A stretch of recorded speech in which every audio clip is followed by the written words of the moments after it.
शार्दूल, इतके दिवस मी बघितलेलं स्वप्न उद्या पूर्ण होणार. माझा विश्वासच बसत नाही की आपलं लग्न होणार आहे उद्या. फायनली आपण लग्न करतोय. प्रियंका, माझाही विश्वास बसत नाहीये यावर. मी तुझ्यावर खूप पूर्वीपासून प्रेम करत होतो. प्रियंका, मी कधी स्वप्नातही विचार केला नव्हता की आपलं लग्न होईल म्हणून. पण आपण उद्या लग्न करतोय.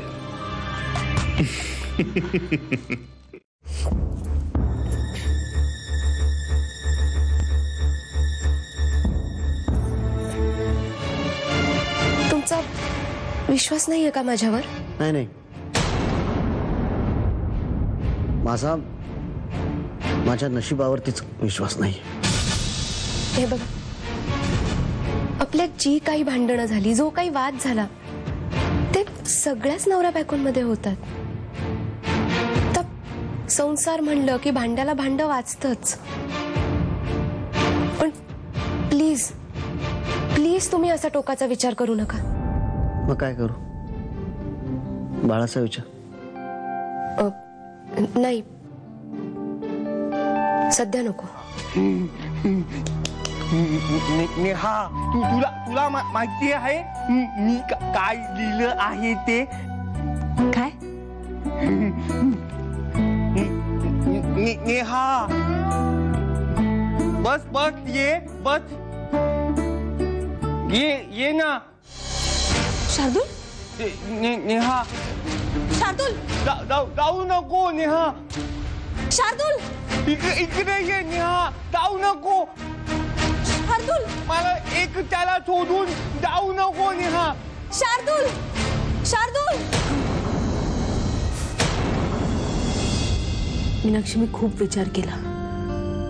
एकट्याने आयुष्य काढणं खूप कठीण असतं.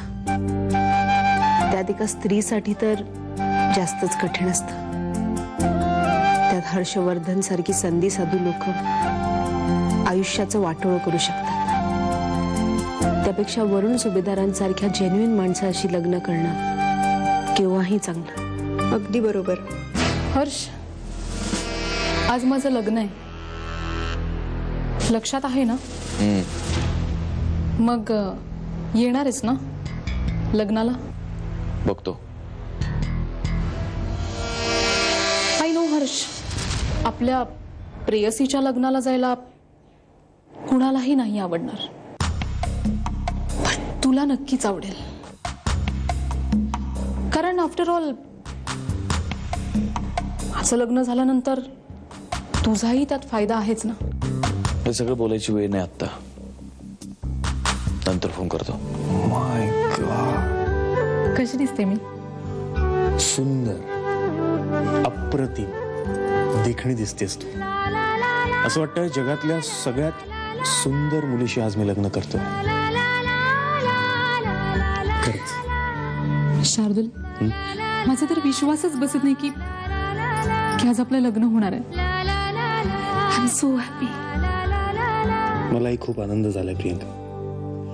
या आनंदाच्या क्षणी काहीतरी आला. झाली तयारी? झाली सगळी? हो, झाली. सगळं गाडीत ठेवलंय. इकडचं सगळं चेक करून झालं असेल तर जरा बाहेर जाऊन चेक करून घे ना. हो, आलोच. हॅलो सावरीताई, आज शार्दूलचं लग्न आहे प्रियंकाशी. काय? अगं काय सांगतेस काय? हो, माझ्या नशिबात ना सुखी संसाराचं सुख लिहिलेलंच नाहीये. दुसऱ्याचा संसार उद्ध्वस्त करून काय मिळतं ना या प्रियंका सारख्या बायकांना कळत नाही. असो, मी हेच सांगायला फोन केला होता तुला. बरं ठीक आहे नेहा, काळजी घे बाई स्वतःची. हां, हो.